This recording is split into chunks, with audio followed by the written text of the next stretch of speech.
Welcome to the Eat for Endurance podcast. My name is Claire Shorenstein, and I am a sports dietitian and endurance athlete. I provide virtual nutrition services through my private practice, Eat for Endurance, and I host this podcast because I love sharing nutrition stories of both professional and recreational athletes and teaming up with my sports dietitian colleagues to discuss a variety of important topics.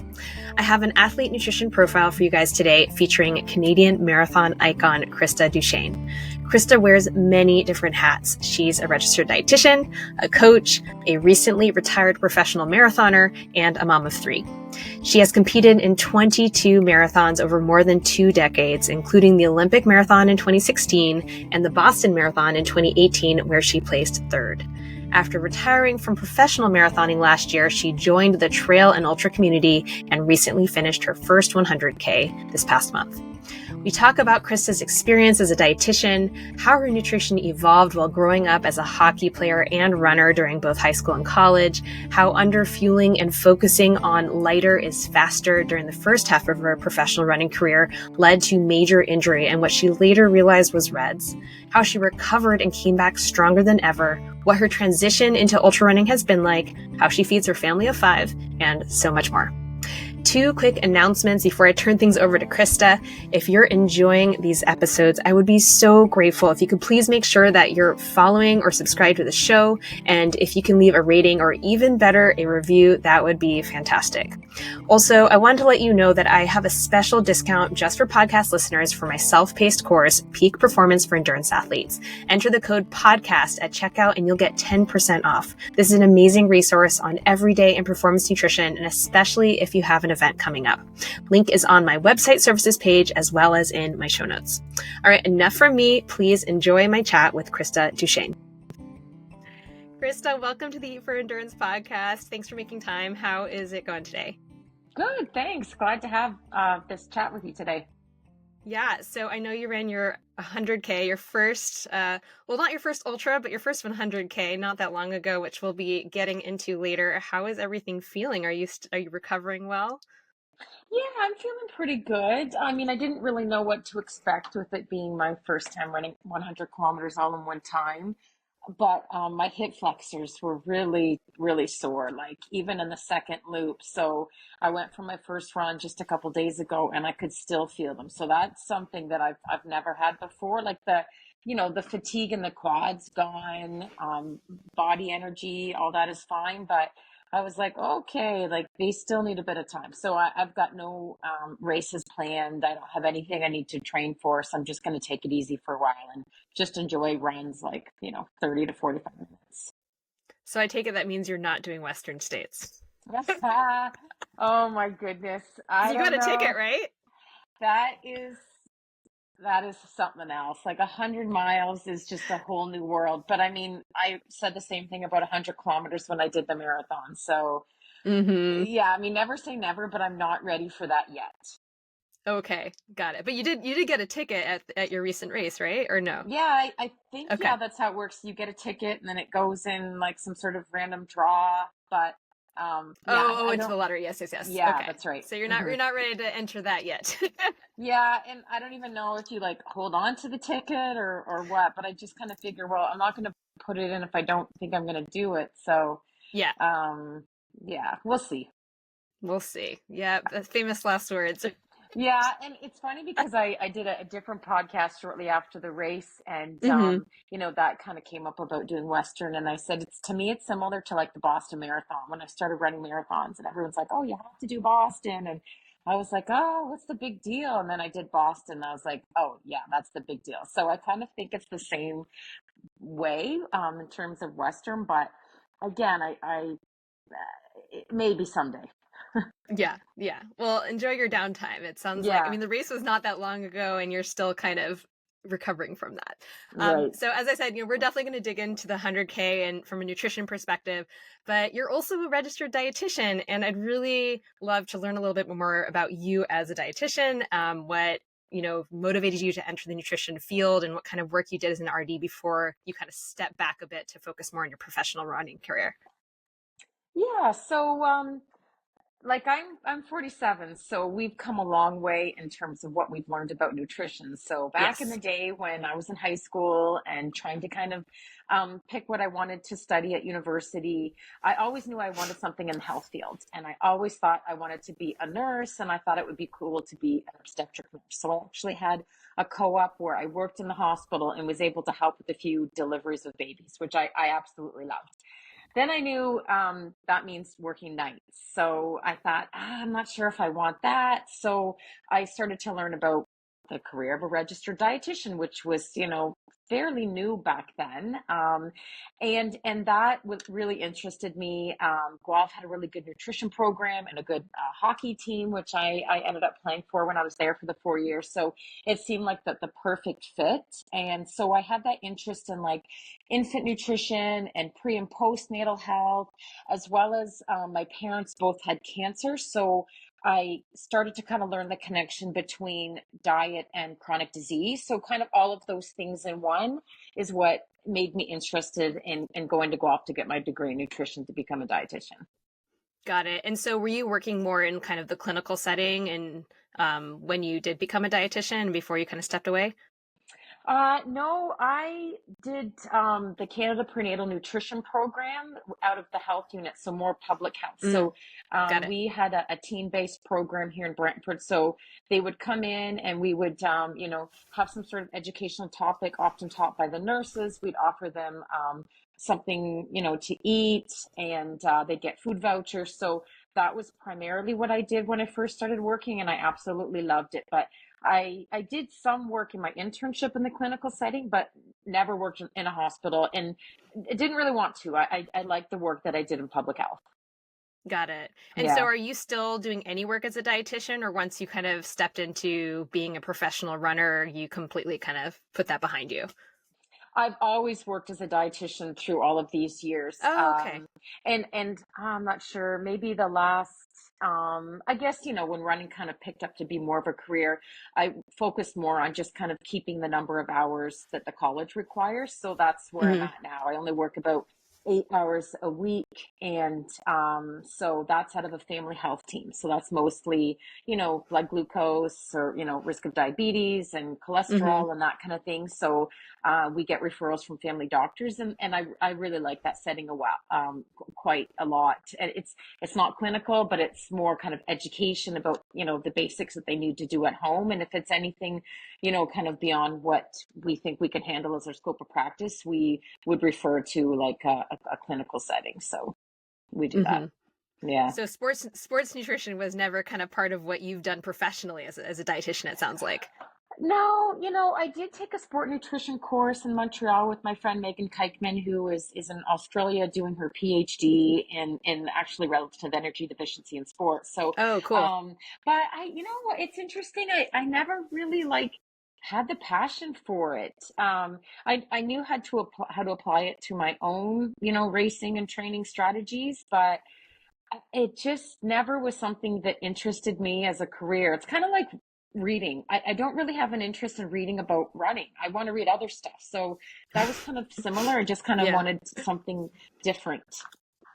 Yeah, no, I totally Hmm. get that. I mean, it's Hmm. it's funny. It's like sometimes, I mean, you're obviously running at a completely different level. I'm just a recreational runner, but for me, like my own running experience is what drew me to become a dietitian and a sports RD. And then other people are like, "Oh my God, I don't want to have anything to do with what I Yeah. do professionally." So it's just kind of funny. Well, let's hit rewind now. I like to usually start these interviews by kind of digging into your nutrition roots. And I know you're raised on a farm in, I believe, Ontario. That's where you Yeah. live now as well. Yes, Yeah. that's right. And I'd just love to hear what kind of memories you have surrounding food and meal times, what that kind of looked like with your family.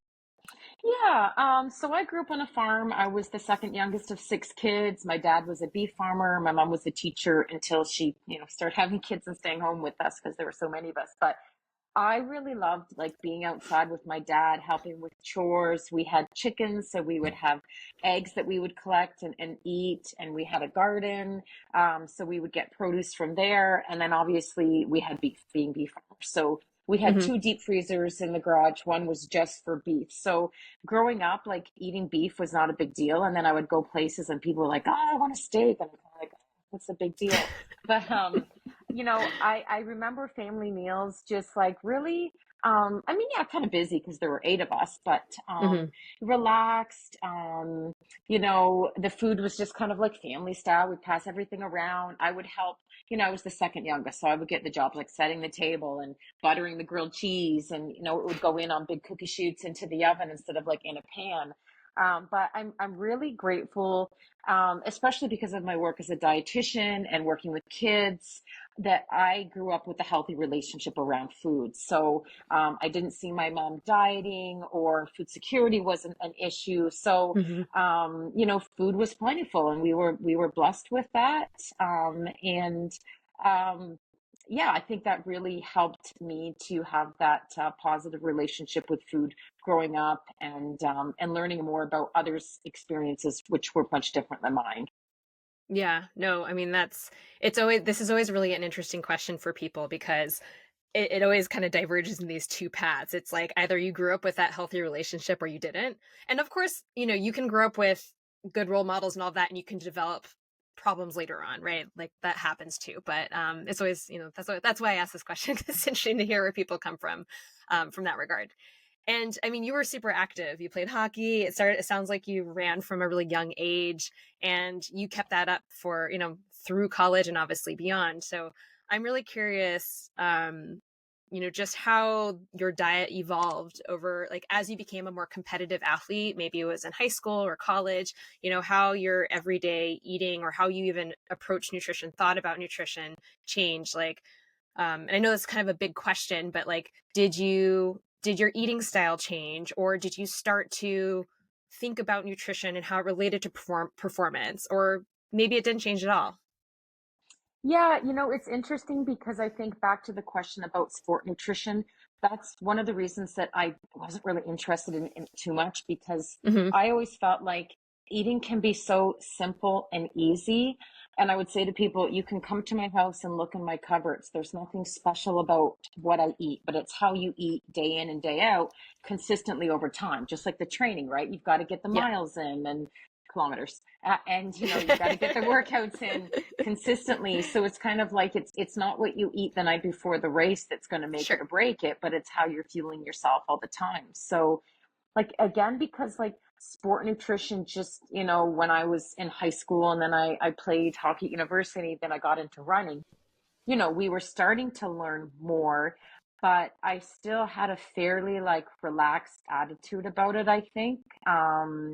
That's been consistent, over the years. So relax, like, what does that mean to you when you say Well, relaxed attitude?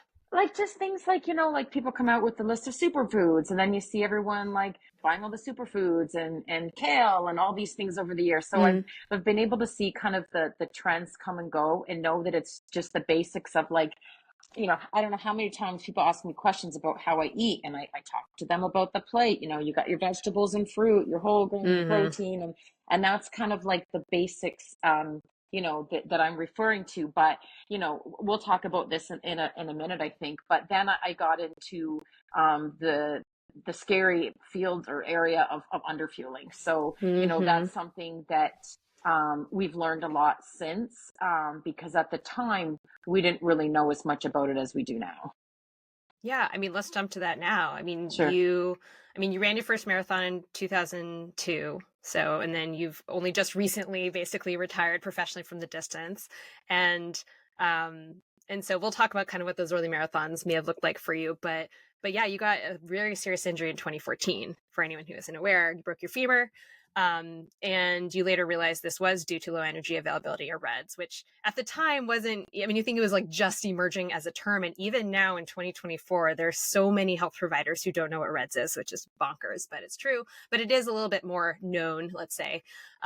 So yeah, I mean, if you're looking back at what you did, because you were saying, okay, like, you kind of were focusing on everyday fueling, and had this relaxed attitude, and you thought you knew what you were getting in, but maybe there were gaps. So it sounding like this was an unintentional underfueling, because we know that REDS can be caused by intentional or unintentional, right? So it sounds like this was unintentional. What were these gaps, if you look back? And was it just a simple, I wasn't eating enough for my training volume, or what do you think kind of was going on there? Yeah, I mean, I think my training was probably not mapped out as well as it could be. So I think there were probably times that I wasn't recovering long enough after a season. So that's one factor. And then the other factor is just, that idea that leaner equals faster. And again, we Hmm. know much more now, but like, you know, we're looking at like, this is like 15 years ago now. So like when I fractured my femur, that was, well, it was 10 years ago, 2014. So that's when, we were learning more about relative energy deficiency in sport as opposed to just like that basic female athlete triad, right? So the other thing too that we've learned is, comparing our blood work to our blood work, not to the general population. So there were times that I had blood work done. It's like, oh, it looks okay. Well, what does it look like compared to my blood work in the past? So we learned from that as well. Another factor that made it complicated was that I had been pregnant or breastfeeding for like, I don't know, 10 years straight, right? Off and on, having Mm. a baby, breastfeeding, getting back into running. But it wasn't until I met with Margot Mountjoy at the time at the University of Guelph, who's done a lot of research in this area. Obviously, she's so well known in the whole world for this area, where she was able to kind of look at my blood work and say, okay, yeah, you should have had your cycle at about this point post pregnancy with our third, because it was after our third child that I didn't have my cycle for many months. But it was just like, oh, well, you were breastfeeding. And so, I'm grateful for that. But yeah, you're so right about the fact that we just need to do much more work in this area, because yeah, there's a ton of people who have no idea what it is. And men and women, boys and girls can suffer from this. And we need to recognize it. We need to like talk about it, because it's one of those like icky conversations where I kind of have like the spidey sense where I see someone and I'm just like, of course we can see people and they can have reds and we have no idea. But then there's others where it's just like, this isn't good. So I'm really hoping that I can help in that area to continue to develop, more awareness around it. So yeah, it's a good topic for us to talk about. Yeah, and you coach too, right? I just started coaching 2 years ago with Reed Okay. Coolsat's group, Cool Set Go. So, yeah. So, but what I do though is like I'm the coach. That's my coaching hat. If they have nutrition information that they want, I refer to a sport dietitian. So I often refer to Rachel Hanna. Hmm. There's others as well, but I say that's not my area of specialty. I'm not an expert in that area. So I just say I'm just a general dietitian, so that helps people to know what they should do. Yeah, but just from the perspective of like raising Reds awareness, I just mean like, you have access, like you're working with these athletes, and so spreading awareness among I mean, I've talked about with other dietitians before how, I mean, obviously elite athletes get Reds, but it's the recreational athletes Oh where yeah. often it's the worst because they don't, whether they don't consider themselves an athlete or they're not really making time for all of the supportive things that you need to be doing, they just kind of, push themselves through training and don't eat enough or don't recover enough or whatever it is. So that's a Yeah. population that's it's Hmm. really, really challenging. Exactly, I completely agree. And I think the tricky thing too is when so much focus is put on weight loss. Like, oh, you can Hmm. probably run a little better if you lose some weight. And that's like so old school. And that's what my problem was, right? I thought, oh, leaner equals better. And so you get these people who are working full-time jobs and they have families and they're training and they're just not getting the time in the day to eat and fuel. And so, they're experiencing this just like an elite athlete would. Yeah. Can you talk to me a little bit more about your own experience about the whole leaner equals better, kind of where that stemmed from? Because as you said, you grew up having a good relationship with food. And I know this is different from trying to be thin. This is more of a performance thing, right? So it's different, but there's a blurry line sometimes with this stuff. And I'm just kind of curious when this started to pop up for you, this concept. Was it something someone said to you? Was it just kind of observed from others? Where did that come from? Yeah, it's a good question. And I'm not sure that I can really pinpoint it. Like, I think one major difference for me was like, I played hockey at university. So I was working out and, I was much like bigger, stronger, more muscle mass. So then switching to running was just kind of like, oh, I'm a runner now. And this is what I should feel and look like and that kind of thing. So like, I know I wasn't like, I didn't have an eating disorder, but my eating was disordered, right? And there's the big Mm-hmm. difference between that. So I look back at the signs and the things that I had, like I would be cold and I would be maybe sometimes cranky. And obviously my cycle I didn't have. And even things like, rolling up my sleeves on my arms, my sleeves would always fall down. So all these little things. I would wake up in the middle of the night, right, with hunger, right, and you just think, no, this is okay, this is good, I'm doing okay, but again, we've learned, and all we can continue to do is take those experiences and move forward, and hopefully alert or have other people become aware of the fact that these are, one of a list of many things, of the things that can be red flags. Yeah. And so that when you broke your leg, that big injury, was that the first major injury you had, or had you had others? No, that's the first one I ever had. So basically, Mm. that week I had this pain in my leg, and I was lean and I was running fast times. I had, won the Canadian Championship half marathon the year before, so I was going to defend my title. And saw my physio. They didn't know what it was, so we just went, and the choice was up to me. And it was like in the later stages of the race that leg started to get weaker, and then, when the race was like, I don't know, 500 meters or so left, I couldn't put any weight on it at all, and I dropped on the other leg. So that video is actually on YouTube to the tune of Eye of the Tiger. So, but like even then we didn't know.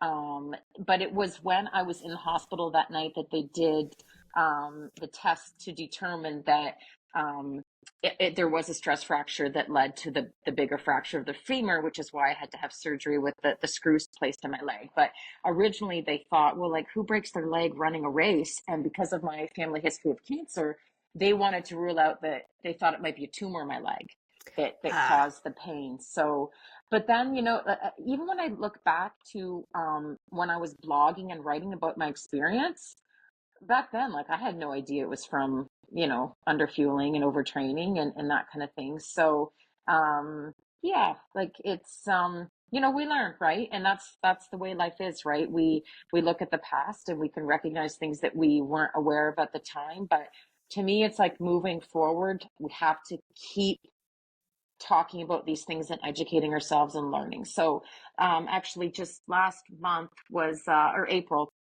was 10 years since I fractured my femur. So I put a post on my social media, and basically said, how much we've learned and what I want to help to do, to continue to move forward with this. And then I said, please, in the comments, link anyone who can help in this area, because that's what we need. Like, a lot of people still don't know what to do. So there's dietitians, there's physios, massage therapists, like, there's a whole group of healthcare professionals, coaches, who need to be aware of their part in the picture of that whole area. Yeah, and actually I saw that post and I meant to list a bunch of people because Okay. Yeah. there are some amazing dietitians. I mean, I do work with Reds as well, but there's some amazing dietitians who are truly experts in this, and it really is all about having like this multidisciplinary team that is there to support the athlete. So yeah, I was happy to see that. When do you think you did realize that's what it was? Like, and when you learned that it was an underfueling? And I have a related question to this that I'll ask after. Yeah. I mean, probably when I saw Dr. Mountjoy And when was in that? Guelph. I'm just trying to think. Like, I don't think I wasn't using crutches anymore. So I don't know, within the year after. Oh, okay. I Okay, so Yeah. soon after.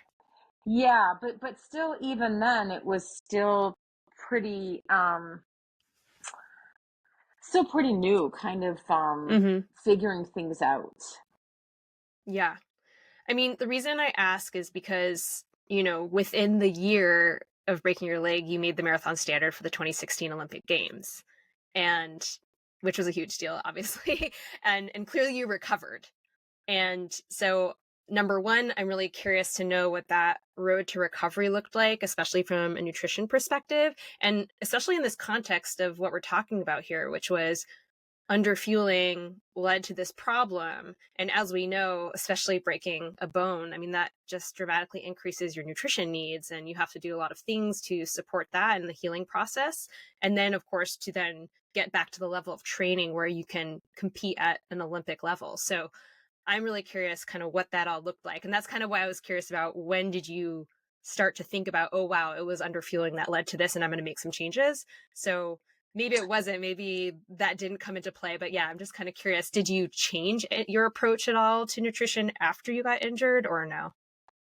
Yeah, I would say that I probably stopped under fueling. I probably wasn't over fueling either. Mm-hmm, mm-hmm. Um, so like I know I can't recall the exact time, but I know there's a time in my head where I said, I am never going to bed hungry.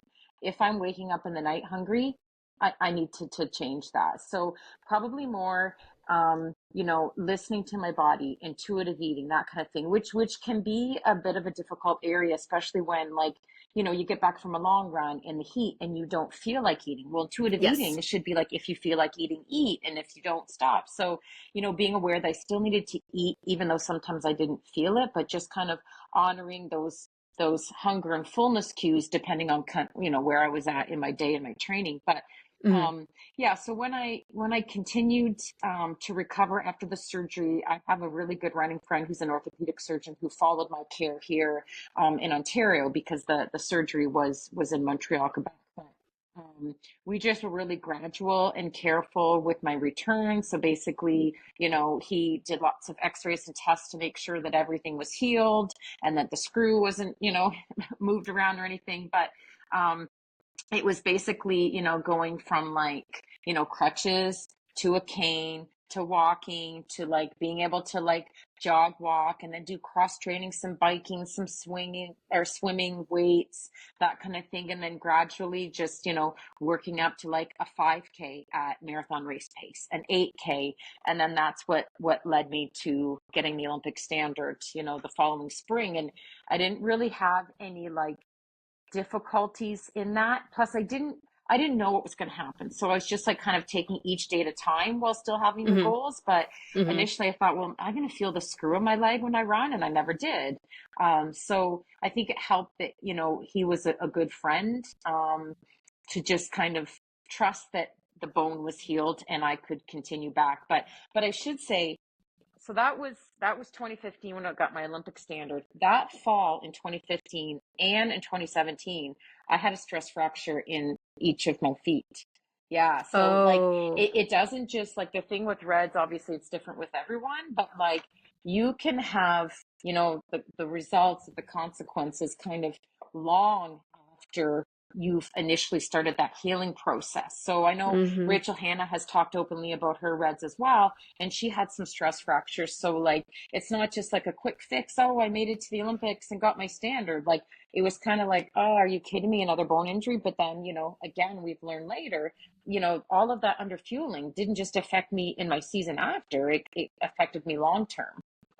Yeah. So Yeah, no, for sure. And we've seen that in many athletes who, whether it's eating disorders or again, unintentional underfueling or whatever. So kind of thinking about, I want to touch briefly on, because again, you have this 20 plus long marathon career. And at some point, I guess it became more of a professional career. And I'm sure that the way that you approach your nutrition, from the very beginning changed to the end, just by nature of different products being available, whatever. But maybe we can even just think about, okay, well, you came back from injury and, and thinking about kind of, again, that underfueling or whatever, did your actual like race nutrition strategy change at all? Or what kinds of things were you doing then?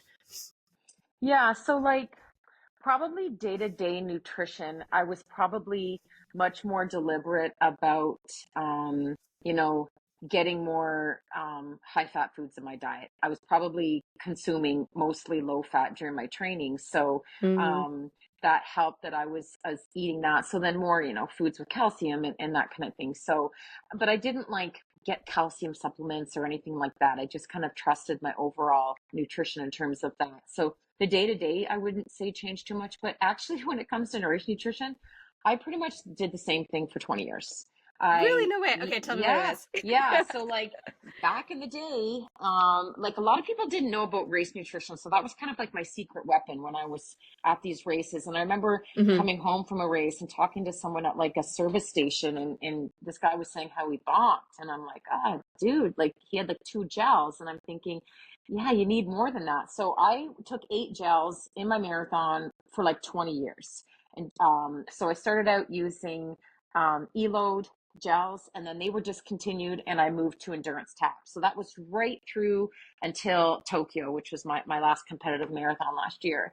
And then in terms of my fluid, electrolytes, and that kind of thing, it was Eload as well. So, years ago, that was kind of the product, and I knew that it was, made by sport dietitians, and I started using that, and it worked. I never had any problems with digestion. The flavor was great. And then like much more have been developed since, but I was just Sure. like, they both Endurance Tap and Eload supported me, so I got free product, and I would, return the favor with like talking about it in my blogs and then Yeah. later Hmm. social Hmm. media. So it was kind of like, if it's not broken, don't try to fix it. Hmm. And Hmm. then like the ultra nutrition, I think is kind of a different area. But Yes. yeah, that was pretty much my plan all the way through. Now I was able to like I would track, number of grams of carbohydrate consumed in the marathon per hour. And I will Hmm. say when I started to like in my early 40s, started to kind of slow down a little bit in terms of how fast I could run, I probably should have taken in a bit less. So I learned, but I found that magic kind of, number again when it came to Tokyo. So yeah. Oh, that's so interesting that you did basically the same thing for 20 years. I love that. Yeah. Hmm. Hey, I mean, if it works for you, that's great. That's awesome.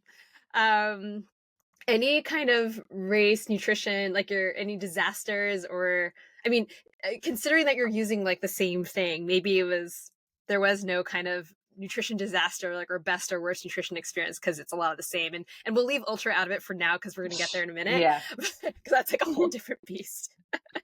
But in terms of marathoning, do any nutrition moments stand out for you in terms of like, oh, that just felt amazing? I know Tokyo, you said, was like the race of your life, and we'll get into that too. But Yeah. anything kind of stand out to you? Yeah, so there are 2 marathons. I mean, I did like 22, so you've got to expect Yeah, that something can go yeah. wrong. But so the one like I just referred to where I was running a little bit slower, that was New York City, and I think I was just taking in too much for the pace I was running. So I Mm-hmm.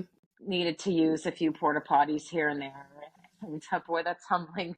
But I had to slow a bit too because we obviously don't feel great. So New York City was one, and that was just a couple of years ago. But then the other was London in 2017. So I had gone to Kenya for a month and trained at altitude away from my family, and came back in the shape of my life. Like this is before super shoes, and I was like about a Mm-hmm. 227 fitness, and I'm like, oh, I'm gonna get a great time and get that Canadian record. But the problem was I had been traveling with the beet juice in the concentrated small plastic bottles instead of the normal glass bottle that was with more water in it, right?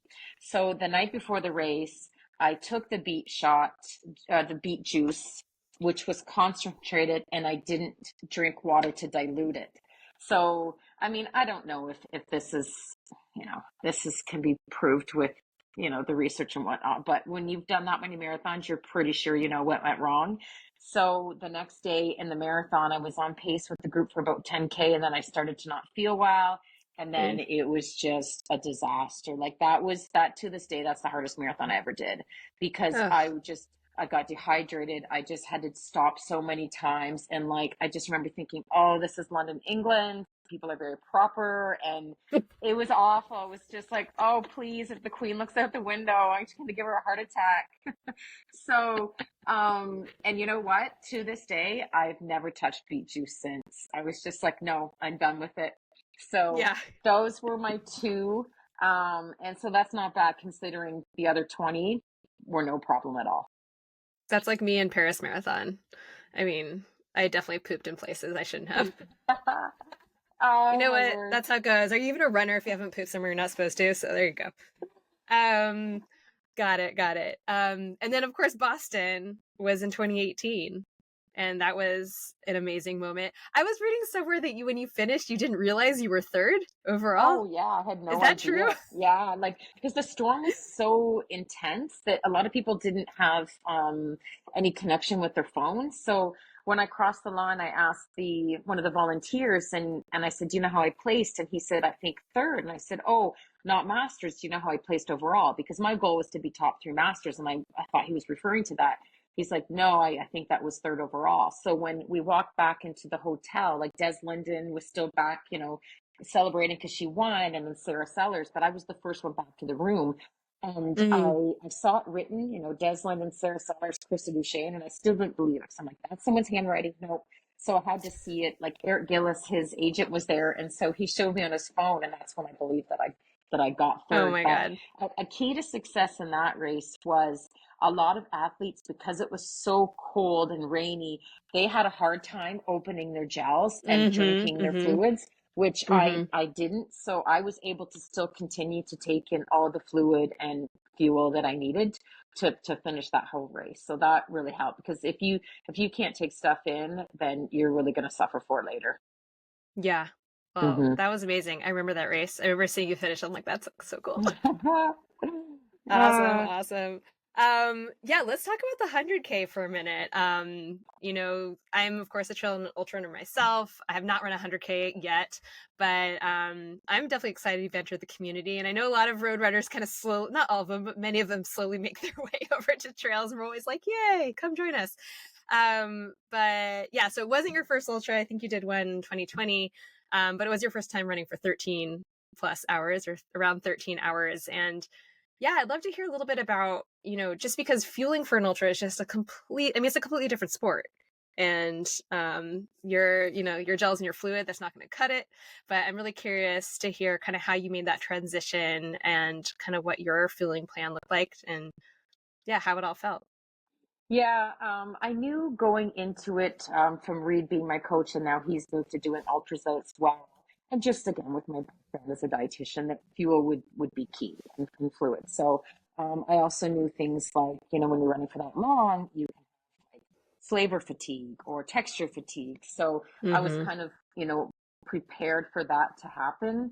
And I also knew I had to just try a whole bunch of different new products, because like Eload and endurance tack for 13 hours, which I didn't think I'd be running that time. I thought I'd be a little bit faster, but totally happy with it. Had no race Yeah. goals, but that's just a long time to be taking those same things. So I have a really good friend that I trained with, Tina, and then another friend, Dale. So we had good conversations about what we'd be doing. So we'd practice on our runs, training runs together. And Tina actually had this, like, it was like a fishing box, or like a toolbox, where she had Mm-hmm. all of these like backup things that we could try if it wasn't working. So I knew I could use that. But yeah, sure enough, it was only in the second of 5 loops that the idea of like um sweet stuff in my mouth, I couldn't do it. So actually, after the second loop, and I wrote about this on iRun, you can read Mm-hmm. more, Mm-hmm. but Yeah, I read your I article. Yeah. came back and I was in tears, because I was like, this is the second loop of 5, and I'm already Mm-hmm. having issues putting stuff in my mouth. I could drink no problem. So um, Katie was there. I just met her like the day before. I'm crying, and I'm just like, I was just kind of, I wasn't worried about finishing the distance, but I was just like, this is way too early to not want to fuel. So she was like, problem solving, try this, try that. So I took some like a Pepto Bismol and chewed that. And then I had like this little ginger chew, and then she's like, what about a ginger ale? I'm like, yes. So like she Mm-hmm. cracks open the ginger ale, and I didn't want to chug it because it's still like carbonated, but I Mm-hmm. had a couple good sips of that, and then when I was out for the rest of the loops, I was mixing water with ginger ale and mostly relying on the high carb scratch um, drink. That really made the difference. And then just kind of going by feel with stuff I was eating. I had a few blocks that I could chew, and then I had the scratch, the little things, chewing Choose. those. But yeah, but still, it's just kind of like, oh, like you just kind of it's like you're prepared, you know what's going to happen, and then when it happens you're just like, okay, this is what it is, what's my backup plan? So I just drank that high carb scratch, and that really helped. Like I had to pee a lot during those loops because I think I was just so hydrated and it wasn't super Mm-hmm. hot, so it was Mm-hmm. just using the fluid as the fuel because of the Yep. carbohydrates, not so much because I needed that fluid because it was warm out, because it wasn't. Yeah, yeah, for sure. Were you drawn to any kind of salty foods, or had you practiced that in training at all? um No, I can't think. Like, you know what? Honestly, when it came to the aid stations, I just kind of stuck with the ginger ale there and the water. They had food, but yeah, I didn't grab it, but I would certainly be open to it the next time. Yeah, like I guess there wasn't at any point where I'm like, oh, I want to like eat real food. I just thought, Mm-hmm. okay, this is working. And plus, because of the mud being just like, I've never seen that much mud in my life before, over and over again. Yeah. I knew like it's kind of like back to the New York City experience. I wasn't running as fast or as hard to have to kind of keep that fuel level up, I guess. So I just thought, okay, I'm surviving with this scratch. I'm going a slow pace.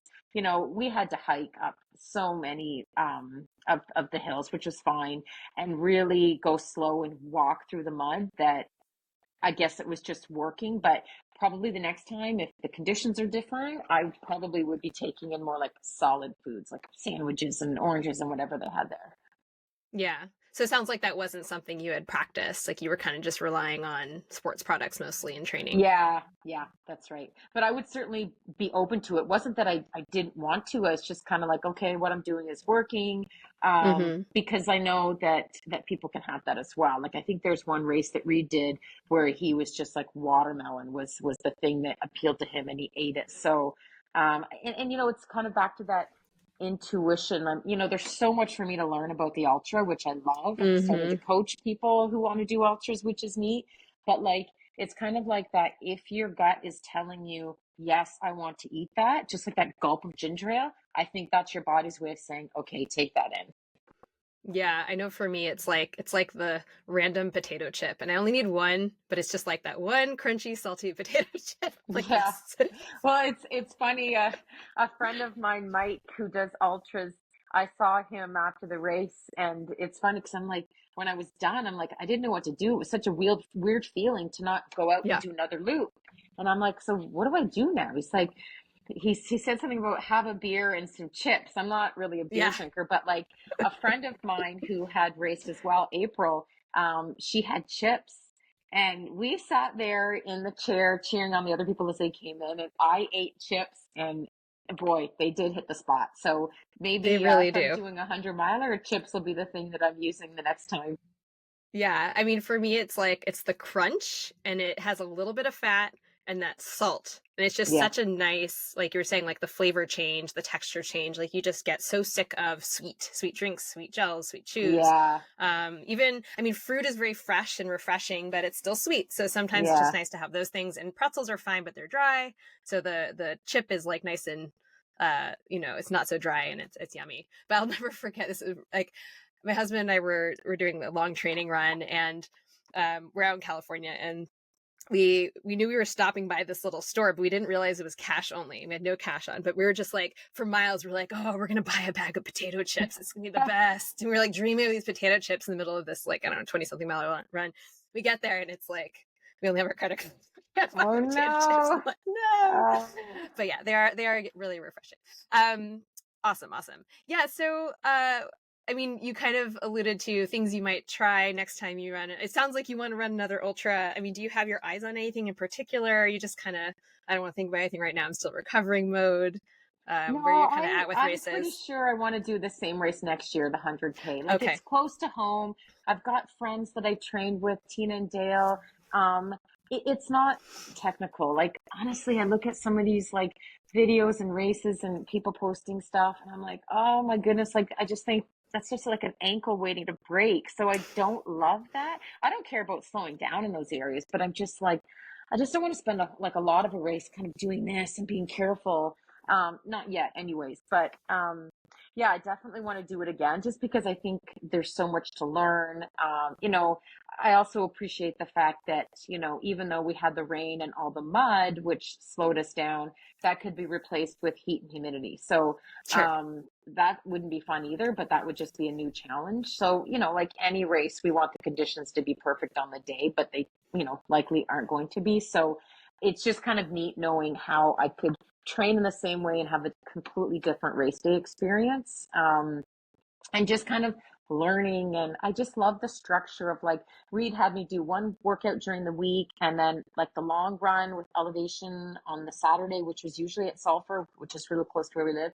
And then Sunday would be kind of like a medium long run. So I really like that after, 20 years of following a marathon program. And, pace Hmm. didn't really matter. It was more kind of effort based. And made up my mileage. I just kind of went by how I felt. It was like 100K a week for the most part. And so I really like the training and the social atmosphere of like Yes. being out on the trail with your friends and Hmm. just, all of the tents and the music and talking to people. And it's just, it's much more endurable than the marathon. I mean, the marathon was kind of my thing, but like it's more serious and like there's the prize money and all of those things. Hmm. But I want kind of more of that ultra trail vibe that I experienced for the first time at Sulphur. Today's episode is sponsored by Currens, a capsule-based supplement made from New Zealand black currants. It's Informed Sport certified and backed by over 50 published research studies, and I mention that because I wouldn't collaborate with a supplement that wasn't third-party tested or supported by science. Currents helps the body to cope with the physical stress of training with 3 times faster recovery and half the muscle soreness. This is a huge benefit when you're training most days, and especially if you're preparing for an endurance event. Another potential benefit to taking Currens is that it can help prevent GI issues while training and racing in the heat. Obviously, there are many factors at play when it comes to the gut during exercise, but a recent study came out showing that Currens help to prevent GI distress among runners in hot conditions. We must always prioritize nutrition, sleep, and stress management, and among other things, when it comes to improving both health and performance. But I do think certain athletes would benefit from this polyphenol-rich supplement. Plus, studies have not shown any negative side effects of taking it, and Currens is so confident in their product that you'll get your money back if you don't experience the recovery benefits after taking it. Use code E for endurance, that's E not eat, to get 20% off your first pack of capsules. And you can also visit the show notes for more information. All right, back to the episode. Totally. Well, if you're looking for nice, not really too technical, flowy trails, Northern California is where it's at. It's beautiful, and we have the Okay. redwoods and just so many cool places. And actually, one of the races that was on, I was eyeing Miwok 100. I think Magda Belay runs that one. Oh, I could be wrong, but that's up in the Marin Headlands, and it's beautiful. That's not too far from where I am at. But anyways, if you're looking for non-technical, you want to do something different, California is great. The other thing that kind of cracked me up is I was reading somewhere that I think it was about like cooking with your family, and you were looking forward to like making good meals again and not throwing things together. And I think it was in the context of like retiring from the marathon, but then you just start ultra running. And that made me laugh so hard because obviously I know that like being a professional athlete for the marathon is like a whole different level of training compared to like more recreationally running an ultra, but it just sounded so funny to me because it's like, and let's train for 100K, I'll have so much more time. yeah. Yeah, that's too But funny.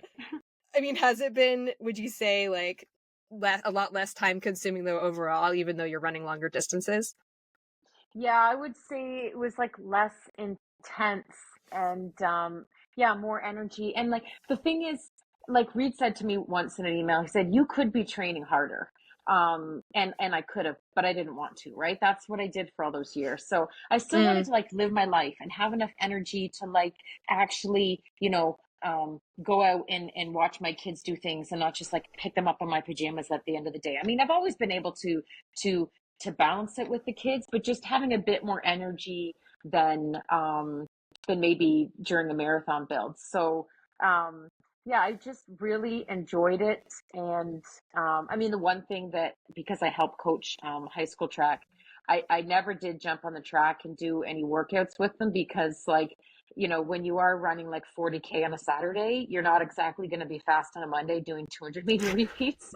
So hopefully I'll Yeah. get a little bit back in my legs to do that. But yeah, I just really, really enjoyed the structure. But like, yeah, back to the meals, like, even though I'm a dietitian and I went to the Olympics, it's like, yeah, I still struggle with like, what am I going to make for dinner? So like there were times Hmm. where I'm marathon training and I had a big workout and then I had to go to work and then it's just like, but my oldest is going to university this fall. So it's just like, in the blink of an eye, you're only cooking for four instead of five. So it worked out well in that it's like, no, I can put a bit more effort. I can get up, make dinner, kind of, you know, feed them because like we have three teenagers, right? So it's like you can't just like when they're little, you can make like a sandwich and cut it up and they're Yeah, yeah. content. It's like they come home hungry and they're very active with their sports. So it was just like, this is a privilege. I'm honored. I get to feed my family. So and it helps to want to get their input because sometimes it's just like, tell me what you do want, not what you don't. Or they're old enough, like I will have my second son season the chicken because I can do everything else. But like if the chicken is bland, he does a better job at that than me. So that's helped as well. Yeah, no, that's great. And I can fully relate. I think my husband and I were just saying the other day, I'm like, we were such a rut with food. He's like, well, this is what you do for a living. I'm like, yes, but also I have my kids are 4 and 7, and Yeah. they are very opinionated about food. It's just so hard to Uh-huh. feed everybody. But yes, so I definitely struggle with that too. That's what I'm trying to Yeah, say. and like that's completely normal. Like I'm sitting at my dining room table now and I'm like, there's been times where I'm just like, you know, they're human too, right? And they have a right Mm, to, it's all about being polite and yes, please and no thanks and Ellen Satter, division of yeah, responsibility, yeah, when yeah. they were little. But Yep. um they're also old enough for me to say, okay, you go to the grocery store, you buy stuff, I'm happy to make it, but it's mostly the ideas of what to make. So Mm. yeah, it's figuring these things out together. Where do you kind of get inspiration? Like, do you use recipes or do you kind of just cook based on what you feel like making? Like, how do you get Yeah, I kind of ideas for start what to with make?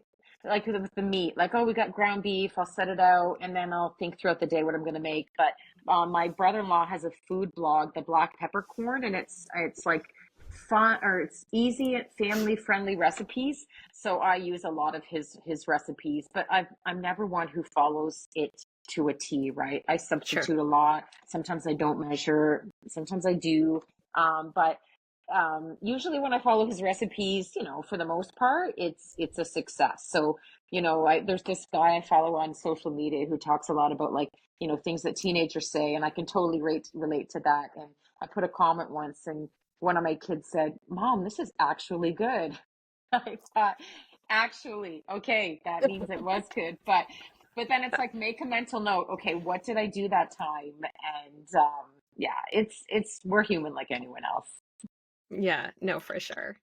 Well, before we kind of jump into what I call my quick bites questions, I mean, just kind of looking back at your career, do you have any kind of, again, kind of from this nutrition lens, do you have any big kind of takeaways or lessons learned or anything you just kind of want to share with the audience?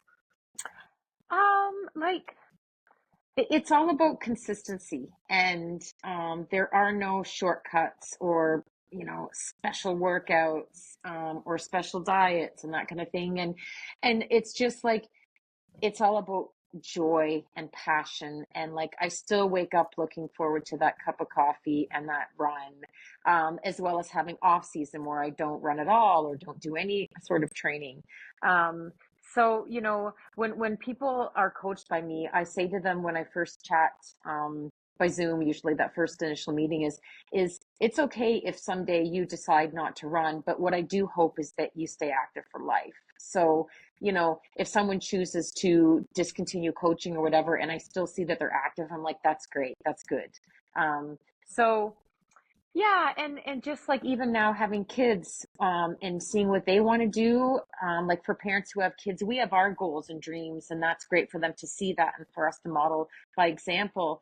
But like you also have to look at each kid individually and what they like and when you need to kind of push them a bit, when you need to back off. And their timing will come in terms of when they start to kind of specialize and pick that sport that they want to do. So, there's times with our daughter, we've had to be like, okay, this is what you need to do for the next level. And she's navigated that. So we've always been, a big multi-sport family. And I think that's really helped because, I love hearing stories of like right now, off the track is going on, like our provincial championships, where it's like, oh, cool, that kid who just won the hurdles is also plays with the OWHA in hockey. So it's really neat to see that. And that was me growing up. It was hockey and running. It wasn't just one sport. So high school and school sports are really important and very special. And I love them because for some families, that's affordable, right? Whereas like rep sports can be pretty expensive. So I'm so grateful for that because that's actually how my son fell in love with football, was trying it for the first time in high school in grade 10 after COVID, after playing rep hockey all year. So, or for many years. So yeah, Hmm. kind of a long answer for your question, No, but it's all good. yeah, that's kind of like my messages, I guess I'd put out there. Awesome. Thank you. Okay, so some quick questions and I'll send you on your way. What is your favorite post-race meal or snack? Post race, well, like right away, you need kind of some time to kind of get your stomach back, but like it's interesting because I've kind of changed in the last, like, I don't know, 5 years or so about my preference. And it used to always be sweets and chocolate. Now I do like chips and fries and burgers. So it's probably a combination of that. So long answer to your short question, but Yeah. um, oh, actually, after the race, after the ultra, I was texting my friend, and he said it usually takes him like, I don't know, he said like 12 or 18 hours until he feels like a big meal. And I just texted him, and then like half an hour later, I had A&W that my husband and I stopped to get. So came with a Coke or a Pepsi. It kind of had that crunchy and Yeah. salty, sweet, savory combination of everything. Yeah. Did you have like a go-to kind of recovery thing after your race, like your marathons back when you were kind of doing it more competitively? Yeah, I would always drink like the Eload recovery drink. It used to be called Okay. Emend. So I would Yeah. always have just that ready to go that I would drink right after because, yeah, within that half an hour, you want to make sure that you Yeah. replenish your carbohydrates and get some protein. So I Yep. always did that after workouts and long runs. Got it. Yeah. What is your biggest cooking catastrophe if you've had one? Oh, huh. Cooking. Trying to think. Like I don't think there've been like I was raised six kids. I remember my mom saying, "You can always scrape off the burn." So, there's times where I've made a grilled cheese and I get distracted and it burns a little bit and I scrape off the burn. So, like, I just honestly, I do not like food waste. If something is a disaster, I will find a way to either like I'll eat it later or find a way to make it work. But like I've never like, burned the house down, but there are times where like, when you go to broil and like you Yeah. have about 30 seconds where it goes from like light to like black. I've done Yeah. that a few times, but it's usually stuff like garlic bread, not like the main like staple of the meal. Yeah, yeah, for sure. No, I'm the same way with food waste. I hate wasting food. Although sometimes it happens, but I'm trying to be better about it. Hmm. What is the most exotic or interesting food that you've ever tried?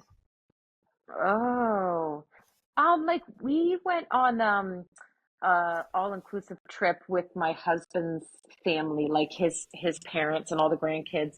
And they have like the little like the seafood section, like the octopus and all the I guess that would be something that a lot of people would just kind of turn away from. Like, but I'm just trying to think, like, I don't know.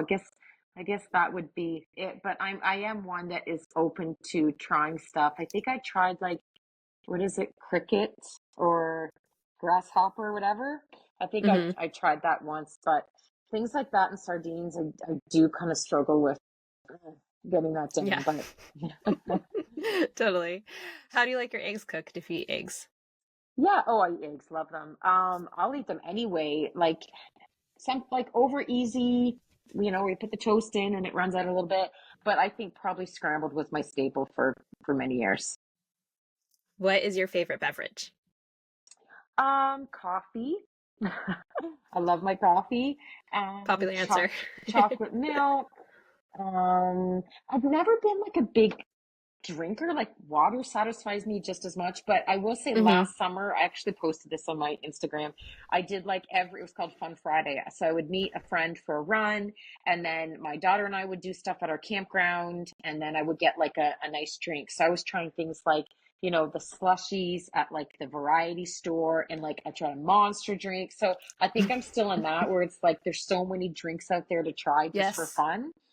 Yes. Because I was just kind of, I don't want to say boring, but I was happy enough with like coffee, milk, water, maybe grapefruit juice at a restaurant for all those years. But now it's like, bring on the cool drinks. What are your comfort foods? Comfort foods, like probably like maybe chips, Mm-hmm. like casseroles, like mac and cheese, um, coffee. Yeah. Got it. What's your favorite ice cream flavor? Oh, that's probably like chocolate peanut butter, gold, what is it? Metal ribbon. That's good too. Like something kind of like vanilla based with some sort of chocolate peanut butter caramel combination in it. But I don't love the cookie dough. Not a fan of the chunks of the cookie dough, which a lot of people love. Mm-hmm. When I was a kid, Yeah. loved raw cookie dough, but I can't do it now. Yeah.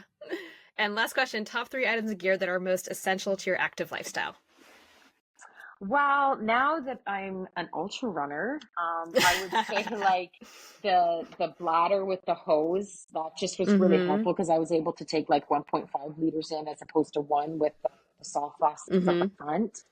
I'm so simple with that. Like I've been with Saucony for years, and I'm always like easy to please about my shoes. I always wear a hat, sunglasses. That's a staple. And yeah, I guess that's 3: hat, sunglasses, and the vest with the bladder in the back and the hose. Awesome. Well, thank you so much, Krista. It was so lovely getting to know you. I appreciate your time. Where can everyone find you online if they want to give you a follow or reach out? Social media is at Krista DuChene. KristaDuchene.com is my website. It's a little bit old, but the basics are there. So yeah, thanks for having me. It was fun, and I'm looking forward to staying in this ultra community with you guys and running on the trails, and hopefully keeping a little bit of speed on the track or on the road once in a while. But I definitely have shifted focus and love the atmosphere. Awesome. Well, we're glad to have you. Thank you. Have a good one. Thanks a lot. That's our show for today. I hope you all enjoyed that one. And if you did, please make sure you hit follow or subscribe wherever you listen. And if you have a minute, I would just be so grateful if you could also rate and review my show. If you're able to support the show financially, I have a Patreon page and I'd love to see you over there. Patreon members get some great perks, including free merch, huge discounts on my digital downloads, and much more for just $6 a month. Lastly, I'm accepting new one-to-one nutrition clients, so if you're looking to go all in on your nutrition, health, and performance this summer, let me know. Thank you so much for your support. Please feel free to email me, claire@eatforendurance.com, with any feedback, questions, or topic requests. All right, thank you so much, and I'll see you all next time.